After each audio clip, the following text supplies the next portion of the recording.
if you do this, we're going to have the cops come in and drag you out. Kidding. I mean, that's... She showed no remorse. People's wallets started going missing around the office. The $1.3 million he made went to sports betting, gambling, vacations, private school tuition, and a down payment on a $92,000 Range Rover. Oh.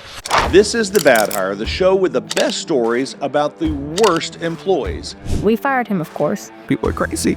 It's like an HR nightmare. Right. One bad hire stole all of it. Crazy stuff. She got what she deserved. Oh. I'm your host, Ken Monroe, and every week we dive into real-life stories from the wild world of work and what can happen when the wrong person gets the job. These stories aren't just crazy, they're cautionary tales about lessons learned the hard way. Let's get started. Hey everyone, welcome back to The Bad Hire, the show with the best stories from the wild world of work. Wild world of work. If you're a hiring manager, stick around. Welcome, everybody. You'll love this. We're going to tell some great stories and about, some maybe first day flameouts, interview bombs, OG kind of crashes at the end. OG crashes. Not OJ. Yeah, we're not about orange juice today, sorry guys. He's a bad hire too. Oh yeah, well there's that OJ and then there's orange juice, so I thought, gotta be careful there. She doesn't know who OJ is. Yeah. OJ Simpson? I know who OJ Simpson is. So I'm joined by Morgan and Nathan. No, Welcome, guys. How you guys doing? Good. Doing good. We got some good stories sent in today. We have a few ones that were sent in by people. So thank you for watching the show and for sending in your stories. And then we have some guest segments where we've actually pre-hopped on with people and they're telling stories to us, people out in the world of work, hiring managers, stuff like that. So it's been engaging lately. It's been fun. Yeah, for sure. Good. Yeah. Congratulations to you guys because we had millions of views last month. That was fun. Yeah, for sure. Thanks to the audience. Thanks for watching. Wow. Yep. It's just a couple of the clips just carry us. I don't know. I mean, I set goals, but I mean, it's still just the way it's accelerating right now is really shocking to me. Cool. It's just like hockey sticking right now. Yeah. So we're at 12. You know what that means? 12,000. Oh yeah, No, it goes up like hockey this. Hockey sticking? Mm-mm. It just means Climbing up at a rapid hockey rate. stick. I see. It's like a Gotcha. hockey stick. We're at 12,000 followers on Instagram, which is fun. And our next goal is 200 million. So Yeah, easy to attain. Mr. Beast, we're coming for you. Hockey sticking. Yeah. Coming. Yeah. Yeah. No, I think this is a great place for hiring managers, to hang out, recruiters. I don't know if you want to hear some stories you'll relate to. Yeah. Because, if you're into hiring people, and even managing them, sometimes these things will resonate with you. I was telling somebody the other day that, the hope is, I think there are funny stories, right? But the hope is not to make fun of anyone, but sometimes there are funny stories. Yeah. And some people, and people do act crazy. Yeah. So, I'm sure if you act crazy, we might tell your story. Yeah. And, but at the same time, part of this is just knowing how difficult the job of recruiting, how difficult the hiring manager, HR, the challenging situations that they deal with on a day-to-day basis. And so it's great. And I think they're unsung and not appreciated. When we do so many social media posts, and it's pretty interesting, the perception of HR and from employees, you hear when it's split, but we'll do something. We'll get a lot of posts. I think we had 150,000 engagements last month, right?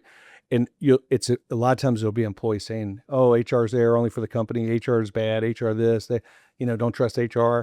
And I think that is probably disheartening to most people, that are doing that for a living, because the overwhelming majority of the ones I spend time with are just super committed. To just employee care. I mean, it is, And that's maybe when you're an employee and you're doing something wrong, it just feels like they're against you. But maybe you're doing something wrong. Yeah. And they're trying to do their very, very best at that point. But that's part of the engagement too, is I feel like the hiring people, the HR people of the world, they're getting into the comments too, almost kind of defending that whole group of people, saying, no, that's not how it is. We actually do care. Yeah. And that's been part of the fun too of the guest segments that we do and just the stories that are sent in. But it's the whole relatability factor has been really cool, because we tell these kind of crazy stories, and then the people will come onto our show and give us a guest segment. and they're like, oh man, I thought I was the only one who had that Yeah. insane story of this person that I hired, I advocated for, and then they ended up being absolutely terrible. I thought it was something with me, and that's kind of another whole aspect of our show. It's like, no, you're not alone. Yeah. This is happening to this lots is of people happening all to around. Yeah, Right? So it's been fun. Yeah. Speaking of guest segments, if you submit a story, whether you do a guest segment, whether you submit it in writing, we read it. You're gonna enter our contest. You got a chance to win $10,000. We're gonna send $10,000 to the best story of the year. Mm-hmm. We'll do that here in a month or two, and I'm excited about that. And I hope people, we're dead serious. Gonna write a check, get a stack of cash, whatever it is. We hit our $10,000. We hit our Figure 1 that year. out. Let's figure that out, guys. We have The to figure big out check. how we're gonna hand it out. Everybody How we're vote gonna below in the comments for the big check. I've been saying the big check. The big since check day costs one. $4,500, but if you're okay Yeah. with getting the big check for $6,500 or $5,500, then you'll be okay. Yeah. Exactly. Yeah. But the stack of cash, I feel like, is an accident waiting to happen. If somebody walks out of here with $10,000 in a bag briefcase, of it's like, nickels. yeah, we're just gonna be putting them in Well, that situation. you guys send us your best Yeah. bad hire stories. So Yeah. you can go to thebadhire.com and learn how to do it. Yeah. So I've got Let's do it.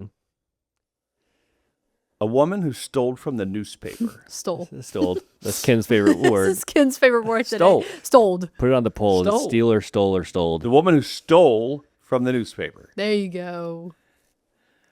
All right, let me read this to you. I spent 13. We just lost 3 viewers when that happened. I disagree. By the way. They didn't like the way I said stole. That's sad. I spent 13 years in the newspaper industry, and one of the biggest stories I ever lived through was one that never got fully told from the inside. The Nogales International is a small community newspaper in southern Arizona. It's the kind of paper that plays an outsized kind of role in the town. And the business manager there had control over the accounts receivable. Oh, no. This is what always happens, I right? swear. Access to all the money, all the accounting. She was, as a prosecutor later put it, the financial backbone of the organization. From September 1996 to October 2006, good night, 10 years. She was manipulating financial transactions and taking money that wasn't hers. By the time it was over, she had pleaded guilty to attempted fraudulent schemes and confirmed. Wow. And the confirmed figure was $270,000. But the company's own CFO stood up in court and said they believed she took more than that, closer to $320,000. Still, dang. over 10 years, I think they're lucky it was only that much. Yeah, for real. Right? It's $32,000 a year. Well, it's Scrape a the little whole bit off the that you top. can skim off the top without it being too Yeah, recognizable. maybe that's what it was. And they could improve the full amount because she had destroyed some of the evidence. She showed no remorse. When the company gave her the opportunity to sit down and discuss the case, she didn't show up. I guess you don't show up when you know you're caught. She was sentenced to 180 days in jail. What? With work release, 5 180? years probation, in order to repay the money at $1,000 a month. Oh, she got off easy. That's like a rent payment. That's not even nothing bad. Like, I car mean, payment that's bigger than my that. fiance's school debt is more than that a month. I mean, where I come on, sat- guys. From where I sat inside that newsroom, the warning signs had been there. The losses, I believed, were greater than what was ever proven in court. The editor and publisher had said publicly that it had taken an enormous financial toll on the paper and an emotional one to everyone. We felt a sense of betrayal. That's the part that stays with me. 10 years right under everyone's noses. And the number that made it to court was the number she couldn't make disappear. That's wild. So this is like so true. And, this newspaper, it's just a small business, really. Yeah. Right? I mean, this newspaper sounds big, but it's a small business. And these financial crimes that people commit in these small companies are sometimes absolutely devastating to them. Like destroy the business. Some owner believes that he's saved for retirement, that he has money in his company, and then one day he finds that his payroll checks bounce or something, and then it all unravels, and someone's in trouble. And so it's really, really tough. I think people have to. Even small companies, and maybe AI will help with this. I mean, I think it will. With people have to do a better job of auditing on a regular basis and verifying and making sure, that everything is right. And, I know that we're evaluating tools all the time around our financial health. But I mean, 1996 to 2006. They're probably just kind of rolling on some paper and just easy to kind of take a little bit off, and then you just never even know. I hope it's getting harder. Yeah. Right. But it's devastating, and it hurt everybody. Right. Everybody gets hurt. Oh yeah. All the employees are hurt when that happens. I mean, $30,000 a month stolen from Amazon would barely be noticed, maybe. Yeah. But from a small business, that's a huge percentage. Yeah. That's insane, man. All right, that's sad. So here's another one. Ghosted by the U.S. government. All right. What? Wow. It's a good title. Good title. Years ago, I managed a company that sold frozen steaks door to door. And you can imagine. Oh, this was a submitted story. It was? This one. Yep. Okay. I remember this one. Yeah. All right. As you can imagine, it was extremely difficult to find anyone to actually stick with the job, let alone be good at it. So when you do, it's like finding gold. I hired everyone willing to try it, looking for a nugget of gold. So salesmen are notoriously difficult to manage, and in walks a young man in his early 20s. Great look, great communication skills, quick learner. He didn't know the area well. He didn't know that area well because he was from out of state, but he was a natural. In no time at all, he's one of our top salespeople. So we do what any good company would do when you find a nugget of gold. We start polishing him up. He's making loads of money, so we promote him to trainer. He excels at that. We start preparing him for management. And the whole time, the crew is spending time with him in and out of the office and developing a kind of a deep personal relationships with him. I mean, after all, he was from out of state, and really the only people he knew in the area were his coworkers. So that's where all his friends were. Yeah. One of our female sales women especially took a liking to him and developed what looked like was going to be a hallmark kind of office romance. He was perfect, the kind of kid that finds a lifelong career in sales and makes the company, loads of money for years before he outgrows them, right? So then it happens, poof, like a ghost. He's gone. Oh no. One day there, one day not, no note, no goodbye, no explanation, didn't even break up with the office girlfriend. Dang. Oh, that's so sad. Phone disconnected, Yep. apartment emptied, out, just gone. We checked the jails, the hospitals, and filed a missing person report a few days later. People don't just disappear like this. As a manager, I'm kind of left dealing with this emotional chaos. All these people, his friends, I'm sure his girlfriend, that was caused by his disappearance. People missed work. They lost income. The girlfriend could barely work. She was so heartbroken. Man. And I'm losing money on lost sales the whole time, and I can't make heads or tails of what happened. Then about 6 weeks later, one of my guys comes into the office yelling, I found him. He's been on the news. Dead? Nope. Jail? Nope. What? He was testifying as a star witness in a high-profile federal case against a well-known organized crime syndicate or something on the other side of the country. Yep. Whoa. Turns out he was in witness protection, and we didn't even know his real name. Whoa. Those are some crazy stakes right there. For sure. Austin, you got that? No?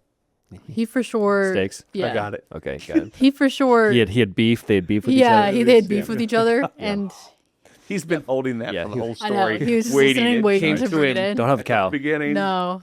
It was kind of funny because Thanks, when I Austin. was reading this at That was first, video. when it was submitted to us, I thought, oh, he's on drugs. Like he just disappeared, because we see it all the time on these episodes where they're on drugs and then they just vanish, and then everybody's like, where are they? Their wife's calling, their mom's calling, trying to figure out Yeah, where they are. just go This missing. one, this guy had a good excuse. Yeah. He was in witness protection, so Yeah. I mean, when you're witness protection, you got to have a life. You got to have a life. yeah.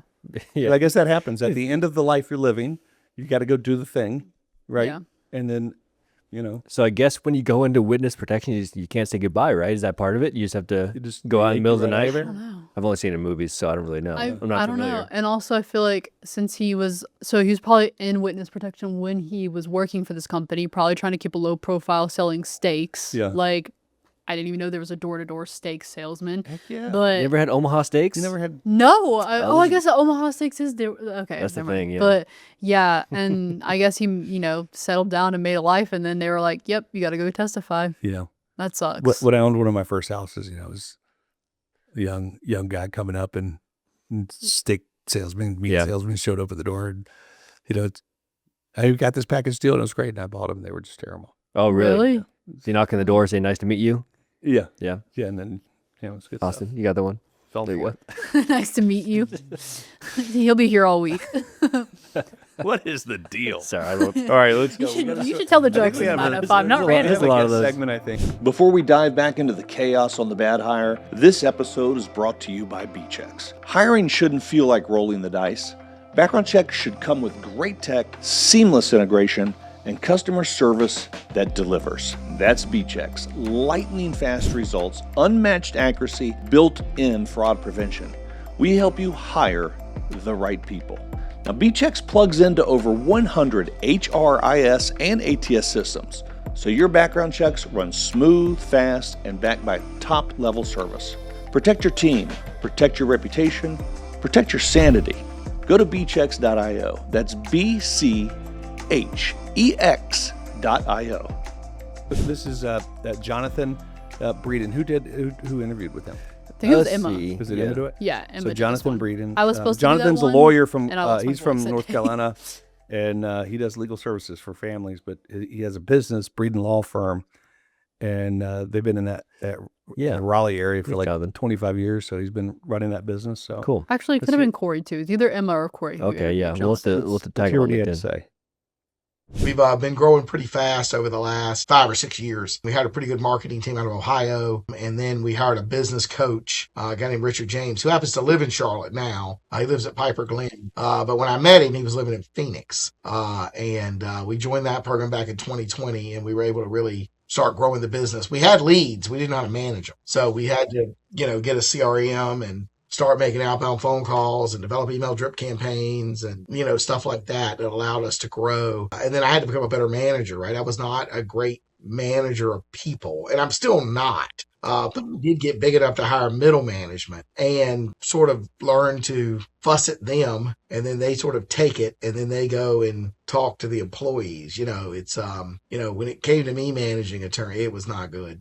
I'm just not a good manager of people, to be honest. I have very high expectations. I have little tolerance for bullshit, and I've never had a job that I absolutely needed. So I don't know what it's like to be an employee, right? I mean, I had college jobs when I was at NC State and, in law school, but not like a job, right? Like with shit, right? Because I started this firm straight out of law school. And so, and of course, I don't understand this younger generation and safe spaces and all that kind of stuff. So and we had a fair amount of turnover, right? As you grow and scale and you're dealing with young attorneys and young people, trying to figure it out. And, we've had more turnover than we would like, but I think that's the nature of the game, sort of go from there. I don't think you see that a whole lot where somebody's like, yeah, I'm not a very good manager. Yeah, Or, for real. Yeah. not my strength. I don't mean, know. He's pretty self-aware. Yeah. He's a business. Sees himself as like a business owner, and Well, his whole life he's been one, right? Been a part of it. So he's like, doesn't get the employee experience, Yeah. and so he's tried to put a layer of people between him and other people, yeah. I like to hear stories from business owners. I think sometimes business owners who grow up like that have some of the most challenging situations and selecting people, hiring people, Mm-hmm. Managing people, all of that. I think And they just have such a unique perspective, Yeah. because they view all the operations through a completely different lens than everybody else Yeah. around, because they're managing things, they're running things, I can speak from my own experience. So, I'm willing to work, 18-hour days, and and just like it's, there's just like expectation that like, everybody should want that, and we're not all driven the same. We don't have the same rewards. We don't have the same outcomes. We're different points in our life, and to think that everyone should just like be just like me is. But again, back to your expectations. But I expect you to work 18 hours. Yeah, I'm at 19 right now, all right. but I mean, He's everybody like, else I'm is so okay, blessed, but you. so- I'm coming down. I'm expecting. yeah, Oh man! Yeah. All right. So what's next? that's cool. All right, All right, let's- Nathan. I think you're next, right? yeah, I got Yeah. lots All of right. What do stories you got coming going up. on? Okay, I don't know if this one was submitted if we went out and found this one, but I might recognize it. Let me see. yeah, or I'll get started. Yeah. You go ahead. My first one, is this. We hired a bookkeeper with 11 years of experience, a CPA certification, solid references, and a personality that would make you genuinely feel good about handing her the keys to the accounts. And so that's what we did. We handed her the keys. That's always kind of where it starts. What none of us knew was that she had also quietly stolen the identity of a man that she went to church with. That's crazy. His name, his social security number, his banking information. All that she needed was access to our accounts payable system to put the whole thing together. The scheme was almost elegant. When a legitimate vendor invoice came in, she would log it. Then a day later, she would create a duplicate check for the same amount. The payee was always that man from church. The remittance address was always a P.O. box that she controlled. She would deposit the checks herself and then move on to the next one. For 3 years, she processed thousands of transactions, and every single one of them looked exactly right, unless you happen to be comparing the two databases that were never supposed to be compared side by side. But one of our junior accountants started doing exactly that one day in 2023. She told him that she thought it was a rounding error. He believed her. She was the bookkeeper. But the whole thing collapsed the way that these things usually do, not from anyone brilliant, but from the paperwork. So a state auditor ran a routine compliance review, cross-referenced the vendor tax IDs. The man from her church had never even been paid by the company, never heard of the company, and he called the attorney general's office. By then, she had processed $2.1 million out the door. Wow. She pleaded guilty to 3 counts of embezzlement and 1 count of forgery, and was sentenced in earlier this year, May 2026, anywhere from 30 months to 20 years in prison. I guess it's still in movement, ordered to pay back every cent of that 2.1 million. So she still owes us that. And those references for what it's worth, those are real, but the rest kind of fell apart. So, well, there were the auditors there. We got comments the other day on a video, and they were like, "Where are your auditors?" or "Where were the auditors in this situation?" And it's like, there you go. They figured it out in this situation. That's an outside auditor, but still. That's kind of the whole thing. I mean, we get lots of comments where it's like, where's the background check? Where's the audit? Yeah, a lot of, I mean, that's kind of the, people respond like that all the time, Nathan. When something bad happens, they go, "Did you do a background check on them beforehand?" Yeah. It's like, it's always like the first thing when something bad happens, the first thing they do is go, "Did you run a background check?" Mm-hmm. You know? Yeah. And that duty of care, like we've talked about that a lot this week. That is like a legal exposure today. Yeah. Like, because if you don't run it, you could have. Yeah. Right. So this is a tale that's been told. Yeah. Thousands of times. It's just making, and it's just, you hate it because it just means people got hurt. It's not just a crime against the company, because it hurts everyone. When a company's not doing well, people don't get the raises that they're supposed, they could have. They don't get the bonuses they could have. They don't create opportunities. They don't hire. So when they try to go, "Oh, look, it really costs us a ton," now it costs a lot of people a lot of things. Yeah. It's just a crazy story. Yeah. But okay, so next I have a guest segment. Would you mind pulling that up, Austin? So this is with Jeff. Jeff's the founder of Huckabye, super cool company. They do a lot of stuff with like SEO, but also AEO and GEO stuff for pretty much for how well you're found on ChatGPT and the rest. He used to work at Overstock, the big company, and he was kind of telling me that he was mentored by one guy, I forget who his name is, and he was mentored by Warren Buffett. Cool. So like the mentor of his mentor was mentored by Warren Buffett. It's kind of cool. That's awesome. 2 degrees away. Yeah, so Jeff's super cool, and it's really cool to connect with him. And this is just a quick story he had with all the stuff that he's running these days.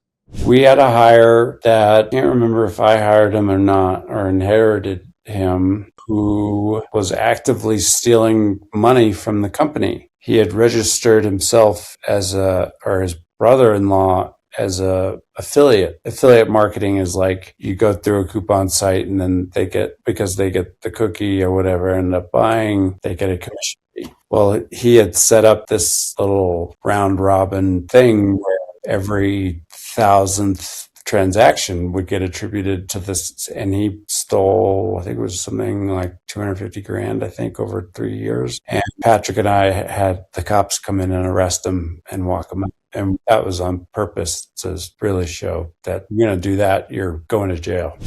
That affiliate marketing program must have been bumping to make that much money. Yeah, it was over. I think was that Overstock? I don't know. That's crazy. That's wild. Then he sent a message to the other people. A coupon skimming thing.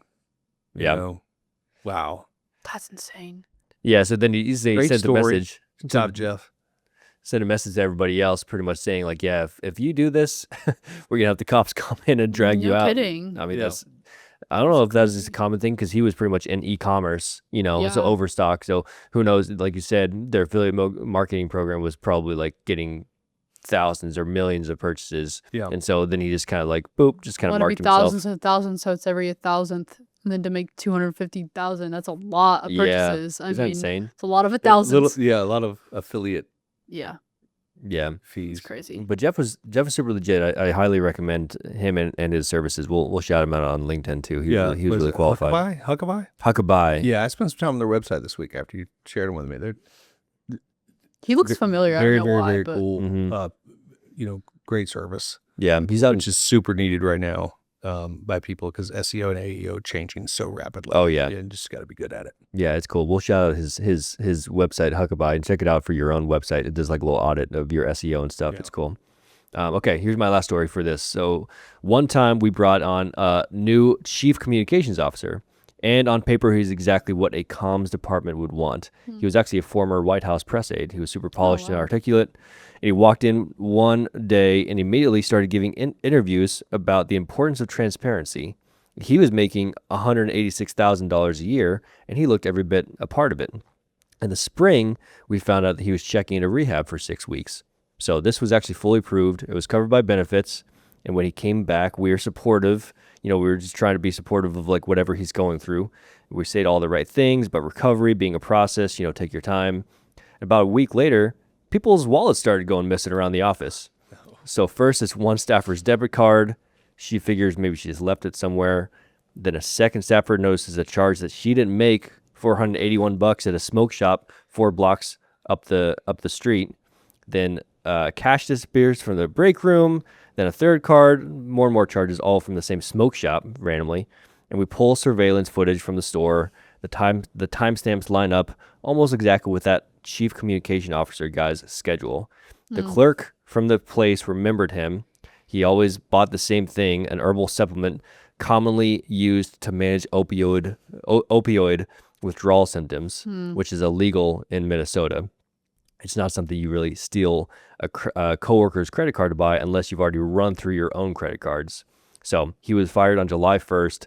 Minneapolis police submitted the case to the county attorney for criminal charges the following week. He had earned more in that 1 year than most of the people that he was stealing from make combined in 4 years. Yeah, so that's insane. That's sad. So it's also just kind of sad because it sounds like he came in, had it all together, and then had this whole issue, and then just kind of like fell off the map after that, pretty much. So the combination of like withdrawal and stealing from everybody else. I mean, I guess you could be addicted to that drug as much as you can. Yeah. Or maybe not being on that drug hurts so much that because you deal with the addiction of the desire of the drug. So, you just trade one for another, but this is one of the things, HR leaders put up with, I think, a lot. Addiction's real. Yeah. And they're having to try to help people on the regular. But it's a whole other side of things. This is kind of a point of no return, when you start stealing debit cards. I never get that, when you steal a debit card and you go somewhere and you use it, right? I mean, logically, if it's in your hand, you hand it to them, you look around, I guess there's cameras here, then you go another one and do it again, it's like, pretty soon they're going to visit the smoke shop.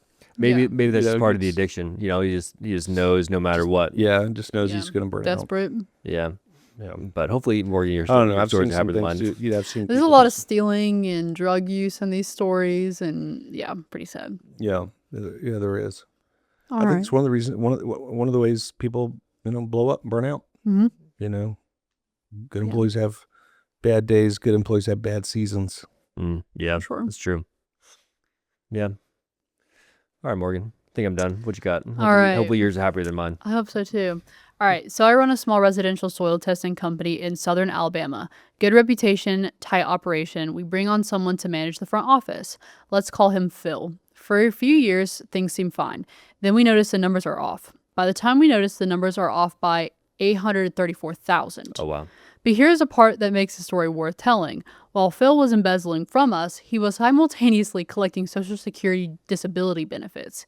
He had told the federal government he was unable to work, and he was in fact very much working, specifically very much working the register on cash he was skimming from our accounts. For 5 years, Phil filed for his disability paperwork and his expense reports in parallel. Social Security has an earnings threshold. Go above it and you no longer are eligible for the benefits. He was earning significantly above it. He just wasn't reporting any of it. When federal prosecutors added everything up, the total across both schemes came to $895,000. Phil pleaded guilty to the theft of government money, wire fraud, and aggravated identity theft. And there was apparently a third scheme involving someone else's identity that prosecutors didn't get into the details on, but suffice to say that Phil was keeping several plates spinning at once. What I tell every HR manager I work with now is that their screening for office positions is this. The most dangerous person in any small company is the one who controls both the outgoing checks and the incoming paperwork. The second most dangerous person, it turns out, is the one who's already been lying to the federal government before you ever hired him. Well, there you go. That's true. Before we hired him. Yeah. Exactly. Yeah, there's lots of these stories that have that same theme today of like whoever's in control of the money. Yeah. So you got to look out. I had a lot of embezzlement ones on here recently. Yeah. But I have a guest segment, and his name is Bryce Clark, and he's a business owner, founder, and product design director at Dalcom Tech, and he is skilled in hands-on design, fabrication, industrial automation, and testing of electromechanical prototypes and equipment. Yeah, Bryce. I talked to Bryce. I like the guest segment with him. He's super cool. Yeah. So if you watch either like a clip of somebody possibly in the Air Force who's button next to the planes, they have those huge headsets on. Oh yeah, we talked about this guy. Yeah. This guy's really cool. Or even like I think the sidelines of like an NBA game, like the refs and whoever has like those big headphones. He makes those headphones. Oh, no kidding. Super cool. So and he started this company out of his garage and now has all these cool contracts. So anyway, Bryce is awesome. It's really cool. Steve Jobs did the same thing. So he had a couple good stories. We had one worker, and I mean, it might have been that because we had rented a house, because we saved money on a commercial building by renting a house. It's got all the space we needed. There's an open plan, floor plan in the place. And so we set up our shop in there, and it's all desktop, lightweight manufacturing. It's just, soldering things together and things. But I think because of that sort of relaxed atmosphere, people took it way too far. So we had someone on her very first day. We hadn't really even shown her how to do the job yet. Half hour into it, she opens up her phone and takes a speakerphone call, which we have a very quiet. There's 6 of us just sitting in a room, all soldering. Maybe you got some headphones or something. It's pretty chill, quiet. But she's got this thing on speakerphone, and she's having this phone call, and we're like, wait, what's going on? I need to train you how to do what you're doing. I don't even know what you're doing right now. And she went for an hour. She just kept talking. Yeah, we're all like, it's a little disruptive too, because the rest of us are trying to focus, and we're just doing this entire conversation. Like, it's a podcast you didn't want to tune into. It was odd. I think now I've learned to be a little more assertive and would have said, I'm sorry, you have to not do this because it's work and such. So that behavior, even though I did, sort of address it and say, hey, maybe we can not do that in future, did happen again. And this time, extremely personal. There was the state social workers on the line, and there was all kinds of inside family information you're hearing that I just wish I could have unheard. And we're all sitting there you can walk 20 feet that way and go outside. So that was interesting. She was really gracious about it and everything. She was like, oh, you don't have to pay me for that time. And I was like, I get it. You're going through this really dramatic thing, which unfortunately I know the details of now, but her life was really difficult. That's a lot on the first day too. Some people just share too much. Yeah, and I think some people just have the lack, besides all the stuff she's going through, is the lack of social awareness. Yeah. We had the story last time that I was here where it was the guy showed up late to his own job interview, and he's like, oh, sorry, I have stuff to do, I'm busy. It's people don't have the social thing of hey, this is your job. You need to be a little professional. Don't for real. Don't show up late. Don't just take first day personal phone calls on speakerphone in the one room. Just I think some people just lack that basic kind of social awareness of stuff. Yeah, which is common sense. Kind of. I don't think it's hard to be a great employee. I really don't. So there's a lot of people not doing a great job. I was like, of that. Well, sometimes you have to jump through more hoops to be I don't think it's hard to be great. Yeah. I don't. I think most people lack some awareness. Yeah. Lack the desire to be great, to try to be great. Yeah, I guess I agree. Got to be great in their role. There's some people who, There's a lot of apathy in the way they approach work. For sure. Yeah, I think sometimes the difference between kind of subpar and excellent is just a couple little things, a couple little attention to detail. I agree 100%. Just minor tweaks. And don't just do completely like off the rails things. Just like be normal. That's a good place to start. Just be normal. Don't play your life story on. Don't give them a podcast they don't want to listen to. Yeah. We had an employee here who ended up getting fired, but I remember one day he took a call with his girlfriend very publicly out in like the operations suite, and he was just screaming at her. No way. Yeah, just fighting. And I was like, okay. I'm glad I didn't know that. Yeah. Now you do. Yeah, now you do. If you didn't, Thanks for letting me the know. more you know. Man, that's crazy. All right, I have another story. Okay, cool. So I work at a federal law enforcement agency, and we bring on someone in IT support whose job is to provision devices, cell phones mostly. So I guess giving employees phones if they need them. He has access to the ordering system, access to the inventory logs, and the ability to request phones on behalf of the agency. Between 2021 and 2025, he requested 4,800 phones that nobody asked for. Whoa. He sold them to resellers. The $1.3 million he made went to sports betting, gambling, vacations, private school tuition, and a down payment on a $92,000 Range Rover. Oh, dang. What a combo. Oh, wow.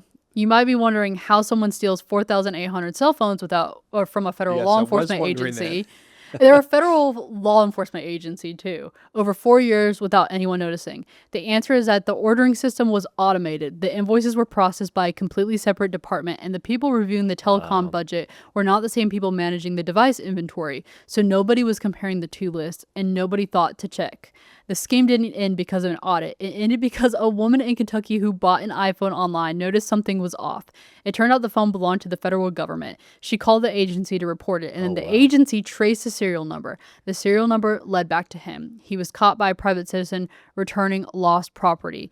He was sentenced to 12 months in federal prison and ordered to repay $1.3 million and the 4,000 AT&T contracts he'd opened. Meanwhile, he had been running up service fees for years, and the agency was being billed for lines nobody was using. The Range Rover was presumably repossessed. Oh, that's sad. Yeah. That's my favorite part of the story. R.I.P. Range Rover, but... Dang, that's crazy. So wait, what happened to the other 4,700 phones? They're all marked that this phone is owned by the FBI or something? I don't know. And then people were just like, whatever. Maybe it's like deep in the settings and she found it. Like maybe. Phones you buy on the street. Like, dudes, hey, you want a cell phone? Yeah. Yeah, except for you're like the government. He's probably selling them to resellers like that. He probably was a reseller himself selling to other resellers. Reseller in that sense sounds a little... That's insane. Sketch. Wow. Yeah, 1.3 million is crazy too. What he did it in 12 months? Okay, sports betting, gambling, That's what I was gonna vacations, private school tuition, and a Range Rover. That's a funny combo. Like the irresponsible side of the sports betting, and then Range Rover is kind of fun and flashy, and then he's paying for private school. It's good for him. I was gonna say. He's like, let me get my kids to school. He's not a monster. Yeah, he's not got to go to private school. Yeah, that's wild. Well, that's right. That's insane. So what ended up happening? He went to jail? It says that he was 12 months in federal prison, and he was ordered to repay the 1.3, and then not bad. 4,800 AT&T contracts he'd opened. Meanwhile, they were like running up service fees, so I guess he probably had to pay that back too. Oh, okay, yeah. Because the agency was being billed for their lines. Well, they say pay that back, but I mean, like, it's not like he's going to have money to ever pay all that back. That's what's crazy. Like the story earlier where like, okay, hey, now you had to pay back the $2.1 million. What do you do? What percentage of restitution actually is paid back? It's got to be so small. I don't know. Just we should look that up because, let's see. Well, these people's livelihoods were stealing $2 million or $1 million, and then now you go to zero, and now you owe me $2 million. So like, what do you do with that? Some company, steal from them, and then, Let's see if AI will tell me. And now who's going to hire you because you just stole everything? I was just about to say that. Yeah. That person is going to go. He's out. He was in jail for a short period of time. He's going to go get another job. Yeah. Somebody's going to hire him. Mm-hmm. Somebody who didn't do a background check. Yeah. Is going to hire him. I guess so. And who knows if he'll ever be able to be around the money ever again. Yeah. Or if he's just going to do something completely random and small and light. Yeah. But what are you looking up? Are you looking I'm up? to looking see, up. like- There's no like percentage, but everything says like a fraction. yeah, it's got to I be. agree It's with you. what they're saying. Yeah. And it's not guaranteed to be fully paid back if they're in prison, I guess. Yeah, that so makes sense. I don't know how much prison pays. the total owed back that while get a percentage incarcerated of their is not commissary. fixed. And if you're in prison, they say like you have like a monthly pay period of like $25. So you're like normally giving out your monthly. Yeah, that's crazy. Man, I mean, it's insane. 1.3 million to $25 a month is a little bit of a big Meaning jump, hire in the my right opinion. people. Hire the right people. Mhm. For sure. Do really good process. Find great people. Yeah. Don't let this happen. Yeah, HR hold the line. yeah, Agreed. it's true. Well, that's it. Hey, thanks. Appreciate you guys. It was fun. Nice For work. sure. Some good Nice stories. work. stories. Cool stories. Yeah, Thanks- the two thanks- first stories were submitted, and then the rest of the stories were sourced. Thanks to our But, guests coming on too. Yeah, thank you guys. Hey, listen, we appreciate you. If you like it, like it, share it, Subscribe. write a review. We're about to go live in another 5 minutes. Subscribe to it. anyways. Yeah. That's right. So, but Join our you know, second tell live. us what you like about the show. We just want you to share it and enjoy it. So, and submit the buy it hire story. Don't forget the $10,000 we're going to give away That's right. here at the end of of a year long of worth of shows. Yeah, it's And, coming up. We'll do a $10,000 deal and give away that prize. I think it'd be great. We're seeing some good stories come in, but until then, we'll see you next time. Thanks for joining us. Thanks, guys. Thank you.